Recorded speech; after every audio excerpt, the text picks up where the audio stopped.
Good morning. How the devil are you doing this fine day? Good. Glad to hear it.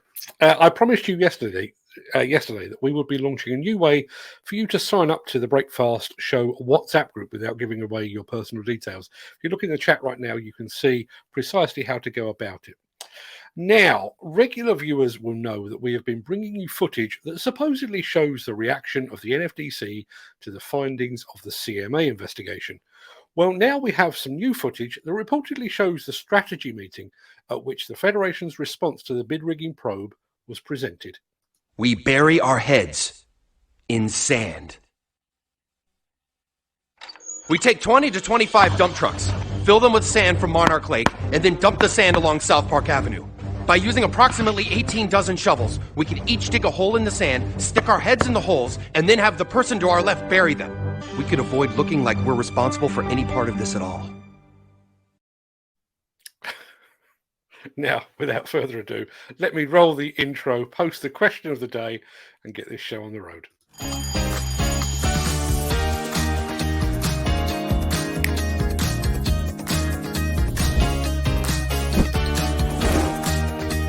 Welcome to the Breakfast Show. I'm your host, Mark Anthony.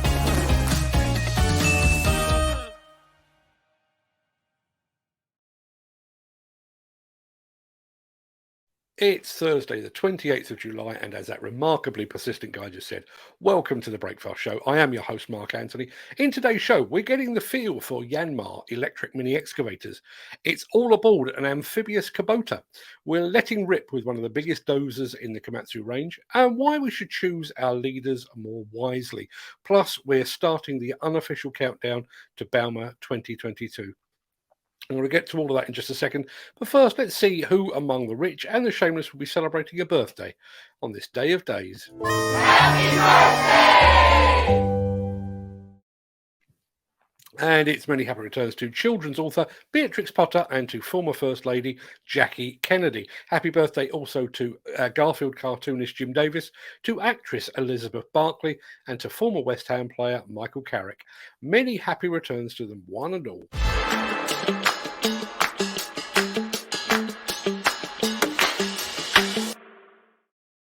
Right, I have a confession to make. The video you're about to watch is pre-recorded. I wanted to be sure that I got it right and that the meaning wasn't lost in the broadcasting. So last night I put on today's t-shirt, this one, and I recorded this.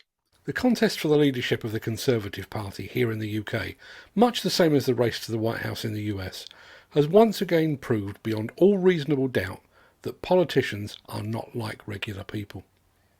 They are oddly detached from reality and yet desperate to tell us what we should be doing and what we should be concerned about. Even though they speak about the struggles of normal people ad nauseum, they live in a bubble of their own making, within a reality distortion field where rising food, fuel and energy prices are just something that impacts upon others. During photo ops, they will gladly wear PPE, pull a pint in a carefully selected pub and walk around factories, but they are utterly unfamiliar with the life of real working men and women. Given the choice between Rishi Sunak, Liz Truss and an alien newly landed from Venus, there would be nothing to choose between any of them in terms of relatability, empathy, humility and humanity. Although their highly paid speechwriters try to convince us otherwise, they are not even remotely interested in the struggles of real people. They are on a mission to safeguard their own job security and to build a financial nest egg for themselves, their cohorts and their cronies. They are utterly incapable of answering a direct question, preferring to respond instead with carefully curated and pre-agreed sound bites that say nothing while appearing to say something. They make rules to suit themselves but will readily break them anyway, and they will gladly take credit for the accomplishments of others. Despite all of this, they expect and crave our support, but only when that support is necessary to safeguard their own job. They expect us to ignore their previous track record, their past misdemeanours and their failings, even though we are each living with the consequences of their actions. Now, I've been around long enough to have modified my expectations from leaders. I've long since given up on honesty and transparency. But is it really too much to ask for a leader to be an actual human? For them to take ownership of a problem and for them to be driven by something other than their own self-interest, a spot of free travel, and a well-funded expense account. And if you realise that I'm not talking purely about politics here, then thank you for reaffirming my faith in the demolition industry's ability to read between the lines. Let me know what you think in the chat. The Miller GT series heralds a new era of unrivaled power and cutting-edge intelligent coupler technology, increasing job site safety, machine versatility, and productivity. It's the added versatility that you need at the value you can afford. To find out more, visit millergroundbreaking.com. I think we all know by now that there is more to the electrification of construction equipment than just switching a diesel engine for a battery system. There is the infrastructure required to keep that battery charged. There's the training required to bring both operator and fitters up to speed on how to operate and maintain the new power source. And of course, there is a need to get used to the feel of a machine that doesn't roar or emit black smoke. This is how you go about it.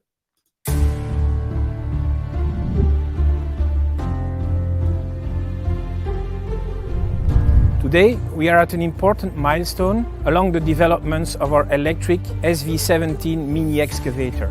We are starting field feeling tests with end users and dealers. We want to give them a true opportunity to objectively compare electric mini excavator against a diesel machine.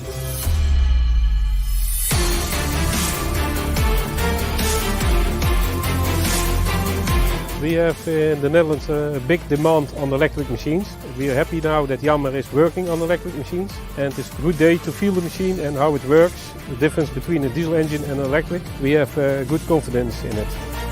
Sono convinto che sarà sicuramente una grande macchina, siamo sulla strada giusta, ci sono alcuni piccoli accorgimenti da sistemare, ma Yanmar è sulla strada giusta per fare un grande prodotto. Souple, douce, mais quand même puissante. On retrouve la réactivité du diesel, un confort vraiment agréable avec moins de vibrations, le bruit qui est beaucoup moins omniprésent, une belle surprise. Ik ben onder de indruk van de kracht en de souplesse van de nieuwe Yanmar SV17 elektriek. Sì, assolutamente forza, l'elettrico sicuramente fantastico, io ho riscosso molta forza nell'elettrico, sia in eco mode che in power mode. But on the accuracy specifically, how would you rate the score on both machines? C'était une machine très performante, très agréable à utiliser, parfaitement adaptée aux besoins de nos utilisateurs, donc comblé. Het is een heel comfortabele, krachtige machine waar ik toch van onder de indruk ben. Elektrisch, mijn eerste ervaring is heel goed. Penso che sia una macchina che ha sicuramente un futuro, la macchina ha delle prestazioni eccezionali e non vediamo l'ora di poterla iniziare a vendere, ecco.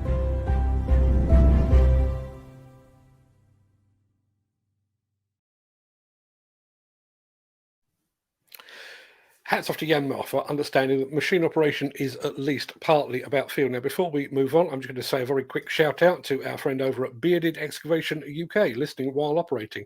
I know he's listening and not watching. However, we do have a tradition around these parts. If you are here for the first time, you get some welcome confetti.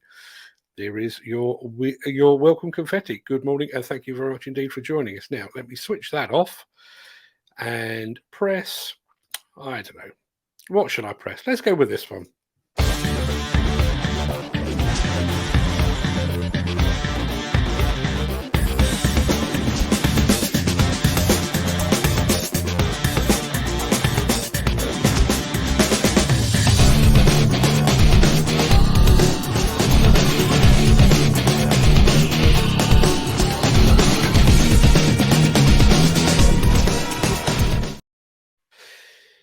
There was a report just this morning from the Met Office that sea levels are rising even faster than we had previously known. With that in mind, the next machine could become a more common sight on the low-lying parts of the country. I wish we could get a professional to do this part of the job. Here we go.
I admit it's no cruise around the Mediterranean, but I really would like to have a go in that.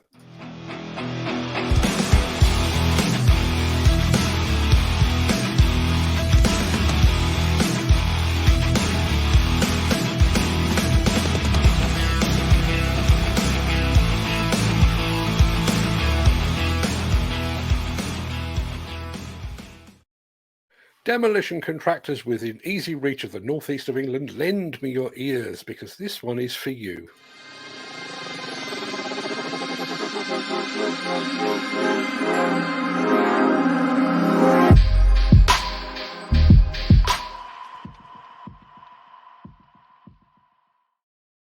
£8.5 million of your finest English quids have been set aside for the conversion of the former Duke's Middle School in Alnwick, Northumberland, into 27 residential apartments.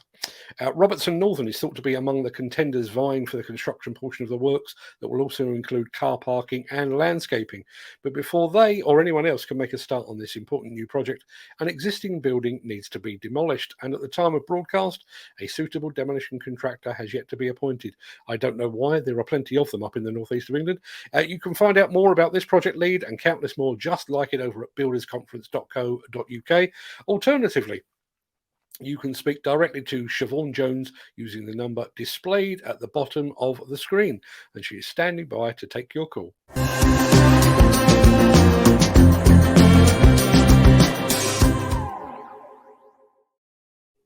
Now, I will admit that the next film is a bit of a compromise. Yesterday afternoon, I went in search of a video featuring what is claimed to be the largest dozer in the world, the Komatsu D575. Unfortunately, I couldn't find any footage of the Komatsu super dozer that was of sufficient quality or that wouldn't land me in hot water over copyright. So here instead is the super dozer's little brother, the D475.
Yeah, that may not be the biggest dozer in the world, but that is one serious piece of kit. Asoft and Svantec are your high-end partners for noise, vibration, dust and air quality systems, sensors and software.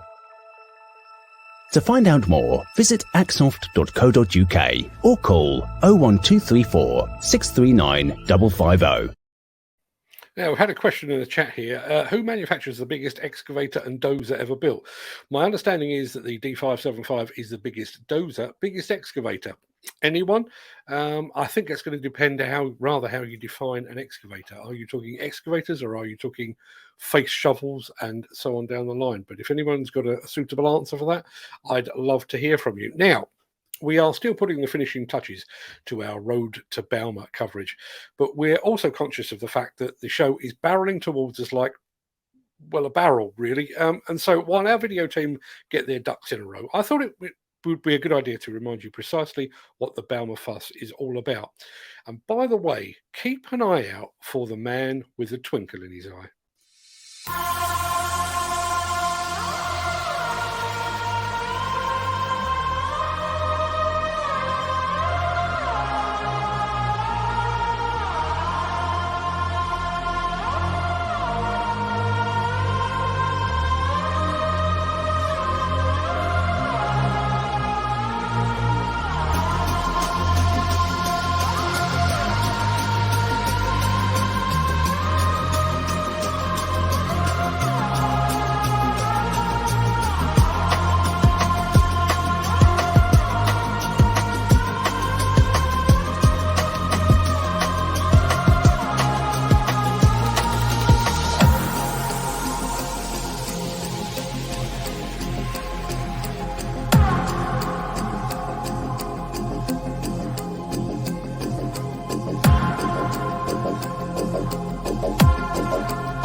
Sadly, just realised a few of the companies featured in that film won't actually be at Bauma this time around, but that won't detract from what is the biggest exhibition in the world. So stick around before, during, and after as we bring you all that's hot and a bit of what's not of Bauma right here on the Breakfast Show. Now, we've opened a proper old can of worms by talking about big dozers and the like.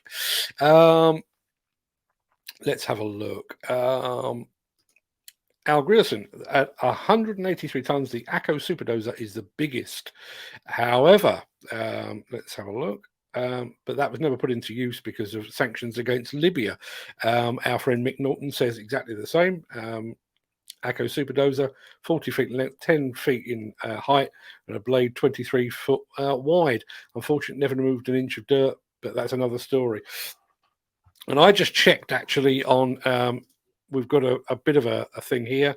Let's have a look. Biggest excavator is the O&K RH400.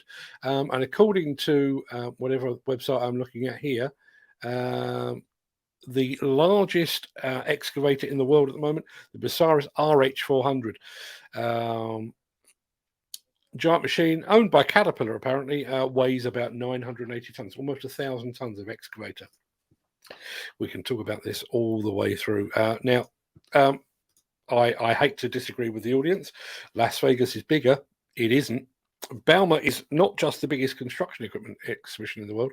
It is the biggest exhibition in the world. Who knew, eh? Right, it's time to go over to the chat in a second, but first I need to sort of play us out a bit, don't I? Sorry to interrupt the guy with the funny glasses, but if you're enjoying this video, please hit the like button as it helps our channel. Or, better still, share this video with a friend or a colleague. Thank you. Right, back to Beardy. Right, that pretty much wraps up the main part of this morning's show. I'm going to roll the outro in just a second before leaping gazelle-like over into the chat to see what you're all saying today. If you can't stick around for that, then please stay safe. Look after yourself, your family, your friends, and your colleagues. Have a great day, and thanks for watching. If you are still here and you'd like to be part of our WhatsApp group, look at the top of the chat. You could just fill in a form there. Keeps your number private. Obviously, those that are in the WhatsApp group will be able to see it, but it keeps it private. If you'd like to join that WhatsApp group, please do so. If you're not sticking around, have a good day. If you are, I'll see you on the other side of this.